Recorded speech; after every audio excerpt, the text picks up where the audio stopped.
కనిపించడం లేదు అని స్పెషల్ గా పోస్టర్స్ వేయించలేదు కానీ అంత పనే జరుగుతోంది రాశి ఖన్నా ఫ్యాన్స్ గుండెల్లో.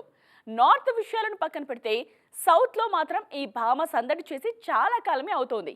మిస్ యూ బేబీ అంటున్నారు Rashi Tollywood fans. Last year Sundar C పుణ్యమాని అలా తళుక్కుమన్నారు రాశి ఖన్నా. తమన్నాతో కలిసి మీ స్టెప్పులేసిన సాంగ్ కాస్త క్లిక్ అవడంతో అభిమానుల్లో కాస్త ఊరట కనిపించింది. దానికి తోడు సబర్మతి రిపోర్ట్ సౌండ్ చేయడంతో మన రాశి నార్త్ లో బిజీగానే ఉన్నారనే ఫీల్ వచ్చింది. నార్త్ లో బిజీ సంగతి మనకెందుకు, మన దగ్గర ప్రాజెక్టులు ఎందుకు చేయడం లేదు అని ప్రశ్నిస్తున్న వారి సంఖ్య కూడా మామూలుగా లేదు. అయితే ఇక్కడ ఆలోచించాల్సిన విషయం, రాశిని వెతుక్కుంటూ అవకాశాలు వెళ్లడం లేదా, లేకుంటే ఆమె సౌత్ తో డిస్టెన్స్ మెయింటైన్ చేస్తున్నారా? ఇండస్ట్రీలోకొచ్చి దశాబ్దం దాటింది.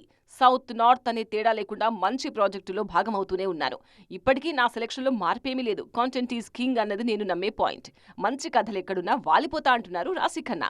ఓన్లీ కాంటెంట్ ఓరియంటెడ్ సినిమాలనే ఇష్టపడతారా, కమర్షియల్ జోలికి వెళ్లరా అని అడిగితే పర్ఫెక్ట్ క్లారిటీ ఇచ్చేస్తున్నారు ఈ బ్యూటీ.